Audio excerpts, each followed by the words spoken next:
Hello students, आप सभी का स्वागत है हमारे YouTube channel let's education prime में।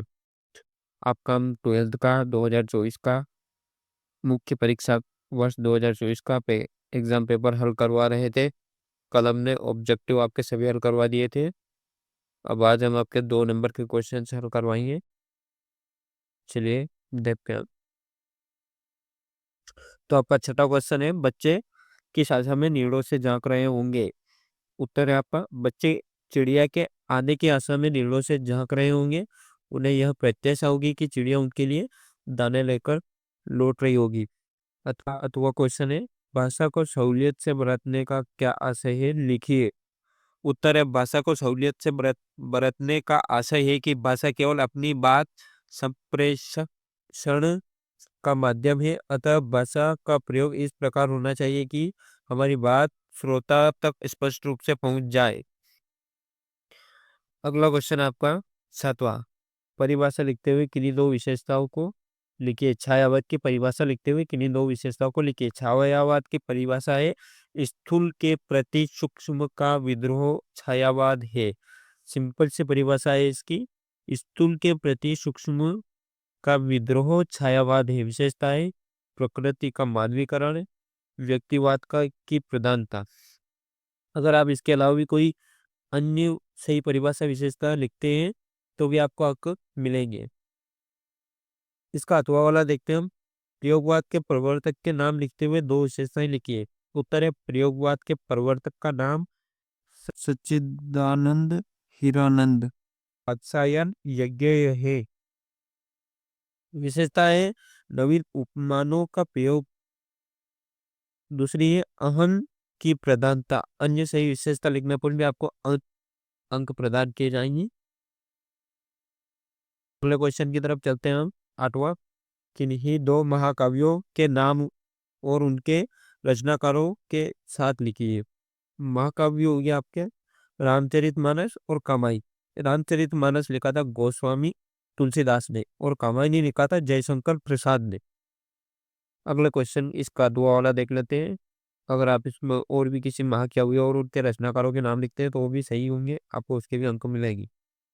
खंड काव्य और महाकाव्य में दो अंतर लिखे। खंड काव्य और महाकाव्य में दो दो अंतर लिखना है। तो पहला है खंड काव्य।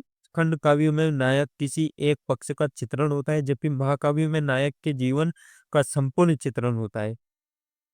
खंड काव्य में मतलब किसी के जीवन का एक छोटा सा पक्ष का चित्रण होता है, महाकाव्य में उसका पूरे जीवन का चित्रण होता है। सेकंड वाला है, इसमें एक ही छंद का प्रयोग होता है। इसमें अनेक दंडों छंदों का प्रयोग होता है। ये दंडों है, यहाँ पर छंद है, छंदों का प्रयोग होता है। अन्य सटीक उत्तर लिखने पर भी आपको अंक प्रदान किए जाएंगे। इसमें अगर आप कोई दूसरी उत्तर लिखते हैं तो भी आपको अंक प्रदान करेंगे।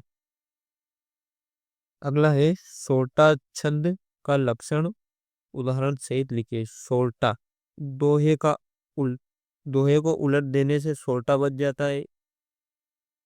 इसमें पहले और तीसरे चरण में 11-11 मात्राएं और दूसरे और चौथे चरण में 13-13 मात्रा होती है। इसके 4 चरण होते हैं। उदाहरण, बनऊ अवध बुआल सत्य प्रेम जेहि राम पद बिरहु तीन दयाल प्रियतन त्रन रू परी हरेऊ। अन्य सही उदाहरण लिखने पर भी आपको अंक दिए जाएंगे। इसका अथवा का देख लेते हैं हम। वीर रस की परिभाषा, उदाहरण सही लिखिए। परिभाषा, सहृदय के हृदय में स्थित उत्साह नामक स्थायी भाव जब विभाव अनुभाव और संचारी भाव से संयोग हो जाता है तब वहां वीर रस होता है। उदाहरण, हे सारथे, हे द्रोण, क्या देवेंद्र भी आकर अड़े हैं। खेली खेल क्षत्रिय बालकों का व्यू वेदन कर लड़े। मैं सत्य कहता हूँ, सके सुकुमार मत जानो मुझे। यमराज से भी युद्ध को प्रस्तुत सदा मानो मुझे। ये आपका वीर रस का उदाहरण हो गया। इसके अलावा भी आप अगर कोई उदाहरण लिखते हैं तो आपको अंक दिए जाएंगे। 10वां है, भक्तिन के आ जाने से महादेवी वर्मा अधिक देहाती क्यों हो गई, लिखिए। उसका आंसर हो जाएगा, महादेवी के पास रहकर भी भक्तिन वहां के शहरी तौर तरीके में नहीं ढल पाई। उन्हें उसका स्वभाव ऐसा था कि वह दूसरों को अपने मन के अनुसार बना लेती थी। इसी कारण से महादेवी भक्ति के आ जाने से अधिक देहाती हो गई। ये आपका 10वें का आंसर था। अब हम इसके अथवा का देख लेते हैं। मनुष्यों की क्षमता किन तीन बातों पर निर्भर करती है? लिखिए, मनुष्यों की क्षमता निम्नलिखित तीन बातों पर निर्भर करती है। शारीरिक वंश परंपरा, सामाजिक उत्तराधिकारी, मनुष्य के अपने प्रयत्न। ये तीन क्षमता है। 11वां है कहानी और उपन्यास में कोई दो अंतर लिखिए। कहानी, कहानी में एक ही कथानक होता है एवं आकार छोटा होता है। और उपन्यास में एक मूल कथानक के साथ अन्य छोटी छोटी कथा होती है जो मूल कथानक से जुड़ी होती है। सेकंड वाला है कहानी व कथानक लघु उदय रचना है जिसमें जीवन की किसी एक स्थिति का सरस चित्रण होता है। इसका आकार बड़ा होता है, उपन्यास का आकार बड़ा होता है। अथवा वाला देखते हैं। आत्मकथा और जीवनी में कोई दो अंतर लिखिए। जीवनी, जीवनी किसी महापुरुष के जीवन पर आधारित होती है। आत्मकथा में लेखक अपनी कथा कहता है। जीवनी, जीवनी सत्य घटनाओं पर आधारित होती है। आत्मकथा काल्पनिक भी हो सकती है।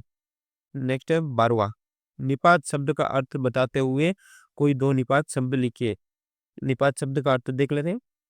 शब्दों के अर्थ पर बल देने के लिए जिन शब्दों का प्रयोग किया जाता है वे निपात शब्द कहलाते हैं। निपात शब्द के उदाहरण है ही, भी, तो। ये तीन आपके निपात शब्द के उदाहरण हो गए।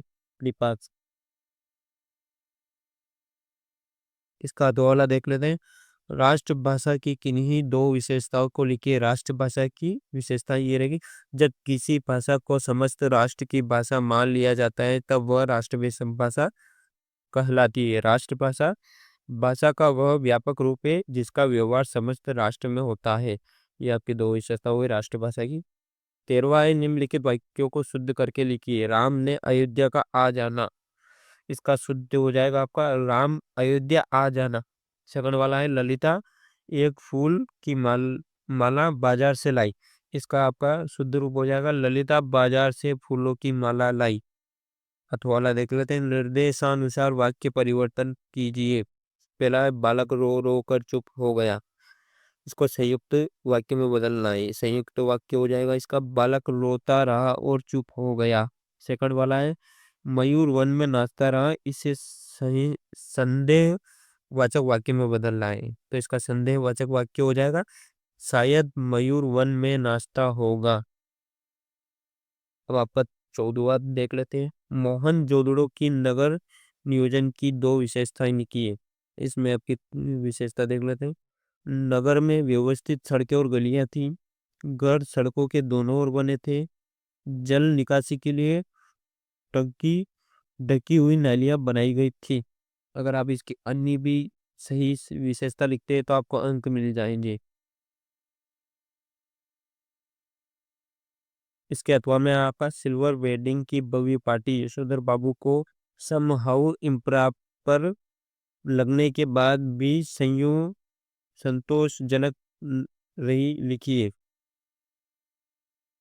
अपनी सिल्वर वेडिंग की भव्य पार्टी से यशोधर बाबू, इसका उत्तर है अपनी सिल्वर वेडिंग की भव्य पार्टी यशोधर बाबू को समहाउ इम्प्रायर लगने के बाद भी संतोषजनक इस तरह रही कि जिस अनाथ यशोधर बाबू के जन्मदिन पर कभी लड्डू नहीं आए, जिसने कर्जा लेकर अपना विवाह किया, उसे के विवाह की 25वीं वर्षगांठ पर केक, मिठाई, नमकीन, फल, कोल्ड ड्रिंक, चाय सब मौजूद है।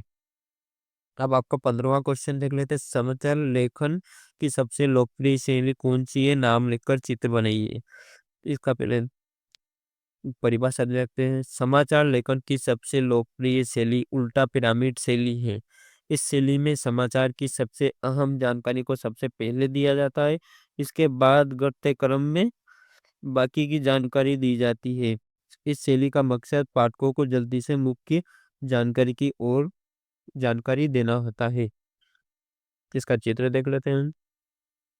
इसका चित्र ये हो जाएगा इंट्रो या मुकड़ा। पहले में इंट्रो या मुकड़ा और दूसरे में हो जाएगा आपका बॉडी, तीसरे में हो जाएगा समापन। ये इसके तीन उल्टा पिरामिड से लिखे मुख्य पार्ट है। इंट्रो या मुखड़ा, बाडी ये समापन। तो अगला तो इसका अथवा देख लेते हैं। मुद्रित माध्यमों में लेखन के लिए ध्यान रखने योग्य किन्हीं दो बातों को लिखिए। तो इसमें आपकी चार बातें लिखी गई, देख लेते हैं। मुद्रित माध्यम में ध्यान रखने योग्य बातें। लेखन में भाषा, वर्तनी, व्याकरण और शैली का ध्यान रखना जरूरी है। पहली दूसरी हो जाएगी आपकी समय सीमा और आवंटित जगह के अनुशासन का पालन करना हर हाल में जरूरी है। तीसरा हो जाएगा लेखन और प्रकाशन के बीच गलतियों और अशुद्धियों को ठीक करना जरूरी होता है। चौथा हो जाएगा लेखन में सहज प्रवाह के लिए तारतम्यता बनाए रखना जरूरी है। इसमें आपको दो ही विशेषता लिखनी है। अगर आप इसके अलावा भी कोई दो और विशेषता लिखते हैं तो इसमें आपको अंक मिल जाएंगे। इस वीडियो में हमने आपके क्वेश्चन नंबर 15 तक दो दो नंबर के सभी क्वेश्चन करवा लिए हैं। अगले वीडियो में हम आपके 3 नंबर और 4 नंबर के सभी क्वेश्चन अगले वीडियो में खत्म कर देंगे। अगर वो आपको वीडियो चाहिए जल्दी से जल्दी तो आप हमारे चैनल को सब्सक्राइब कर लीजिए और अपने दोस्तों में यह वीडियो शेयर कर दीजिएगा ताकि उनको भी आईएएस पे क्वेश्चंस पढ़ने में आसानी हो। और हम आपकी सभी प्रिपरेशन, सभी सब्जेक्ट की प्रिपरेशन और गोल्ड पेपर हम यहाँ पर सोल्व करवा देंगे। इसलिए आप हमारे चैनल लेट्स एजुकेशन प्राइम को सब्सक्राइब कर लीजिएगा। थैंक यू आप सबका इस वीडियो के लिए।